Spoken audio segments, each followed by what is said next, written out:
Hi, I'm Kathy with AQS. We're here with Rebecca, and she has entered her quilt for the first time in any of our AQS shows, where her quilt here is in the category for first-time entries.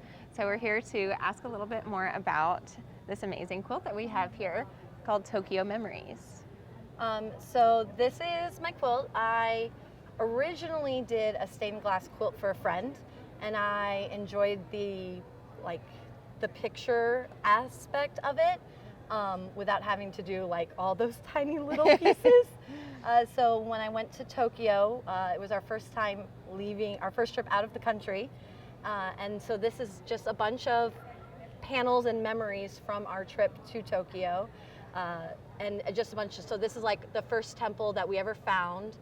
These are the first gates at that temple. And then it was my sister and I's birthday. Our birthdays are rather close together, so it was a birthday trip. And she actually got to beat one of the actual drums while we were there, so that was really fun.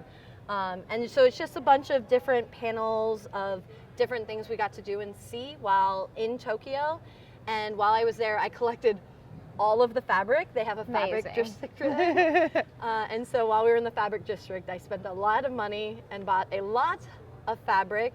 And then when I got home, I didn't know what to do with it, and then COVID hit, and so I found something to do with my fabric and my time, and this is what came of it. Beautiful. A great inspiration behind this piece. And so what were some of the techniques that you used as far as with the binding and Yeah, so the blue ones tend to be one panel, so the sashing in between and the blue fabric are all traditional quilt were pieced together, and then everything else is appliqued on top, and then along with all the little effects to get the stained glass look are also ironed down and then stitched over to get that look. So it's a lot of applique on applique on applique. Great. As well. Very cool. We did hear a fun story about your cat. Are you willing to tell our Quilt TV? So I do.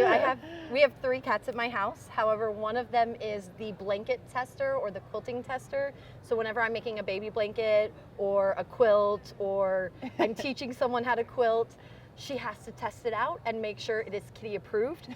So I would not let her anywhere near this one, and she got so mad at me. She would sit and give me that like death glare look, and then she would, you know how cats like to pounce, she would get ready and she'd be like, and I'd have to be like, no, don't touch the quilt.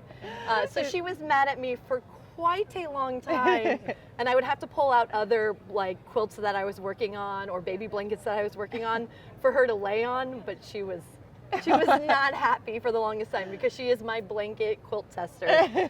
So anything that goes through my house has to be tested by her first before it can be sent to friends or family. Right.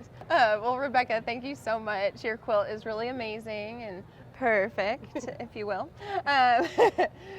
We really appreciate your entry, and we look forward to more quilts from you going forward. I'm excited. Yeah. We'll see what's next. Great. And next time, you can enter your quilt into one of our AQS Quilt Week shows throughout the year.